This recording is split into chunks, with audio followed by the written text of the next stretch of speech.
السلام علیکم ورحمۃ اللہ وبرکاتہ۔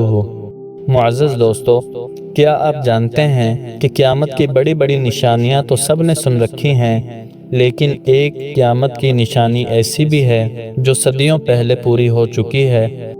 آج میں آپ کو ایک ایسی ہی حیرت انگیز نشانی بتانے والا ہوں جسے سن کر آپ کے دل میں اللہ تعالیٰ کی قدرت کا خوف بھی جاگے گا اور ایمان بھی تازہ ہو جائے گا اور آخرت کی یاد بھی آنے لگے گی۔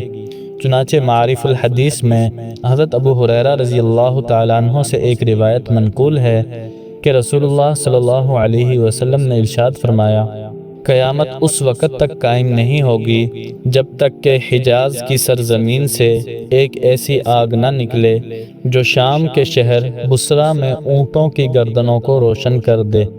یہ سن کر آپ کے دل میں یہ سوال پیدا ہوگا کہ کیا یہ نشانی پوری ہو چکی ہے یا ابھی پوری نہیں ہوئی؟ جی ہاں، تو تاریخ یہ بتلاتی ہے کہ یہ نشانی پوری ہو چکی ہے۔ 7ویں صدی ہجری میں مدینہ منورہ کے قریب ایک ایسی آگ نمودار ہوئی تھی جو عام آگ نہیں تھی۔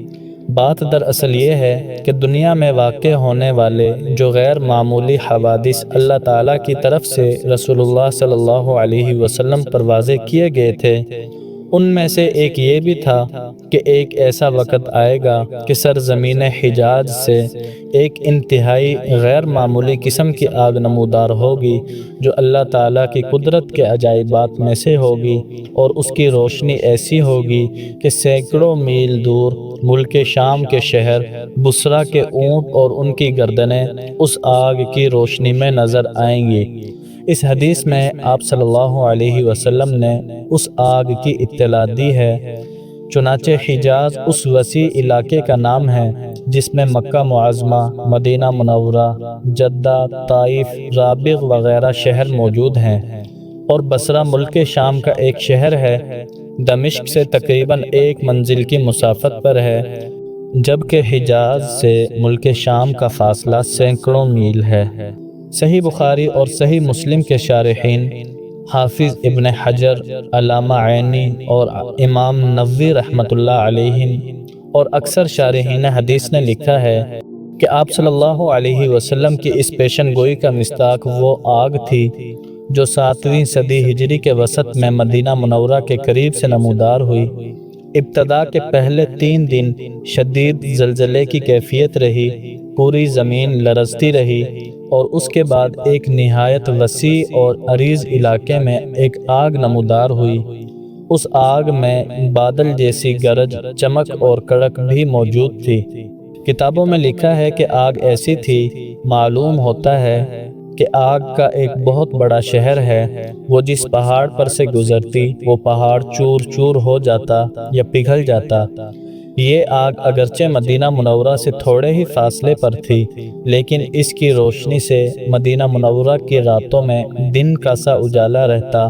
لوگ اس میں وہ سب کام کر سکتے تھے جو دن کے اجالے میں کیے جاتے ہیں۔ اس آگ کی روشنی سینکڑوں میل دور تک پہنچی، یمامہ اور بصرہ تک پہنچتی دیکھی گئی۔ یہ بھی لکھا ہے کہ اس آگ کے عجائبات میں سے یہ تھا کہ یہ آگ پتھروں کو تو جلا کر راکھ کر دیتی تھی، لیکن درختوں کو نہیں جلاتی تھی۔ کتابوں میں یہ بھی لکھا ہے کہ یہ آگ جمادی الثانی کے شروع سے لے کر رجب کے آخر تک تقریباً پونے 2 مہینے تک رہی، لیکن مدینہ منورہ نہ صرف یہ کہ اس آگ سے محفوظ رہا، بلکہ ان دنوں وہاں پر نہایت خوشگوار اور ٹھنڈی ہوائیں بھی چلتی رہیں۔ بلا شبہ یہ آگ اللہ تعالیٰ کی قدرت اور اس کی شان قہر اور جلال کی نشانیوں میں سے ایک نشانی تھی، جسے آپ صلی اللہ علیہ وسلم نے 650 سال پہلے اس کی اطلاع دے دی تھی۔ یہ واقعہ اللہ تعالیٰ کی قدرت اور اس کے رسول صلی اللہ علیہ وسلم کی سچی نبوت کی ایک عظیم دلیل ہے۔ ہم سب کو چاہیے کہ ایسے واقعات سے عبرت حاصل کریں اور اپنی زندگی کو نیک اعمال سے سنواریں اور آخرت کی تیاری میں مصروف رہیں۔ اللہ تعالی ہم سب کو قیامت کے دن اپنے عذاب سے محفوظ فرمائے۔ سب بھائی آمین کہہ دیں۔ دوستو یہ تھا آج کا ایمان افروز واقعہ۔ مزید ایسے ہی سبق آموز واقعات حاصل کرنے کے لیے ہمارے چینل قصص الفلاح کو سبسکرائب کر لیں اور بیل آئیکن کو دبا دیں، ساتھ میں نوٹیفیکیشن کو بھی آن کر لیں۔ تو چلیے ملتے ہیں اگلی ویڈیو میں، تب تک کے لیے اللہ حافظ۔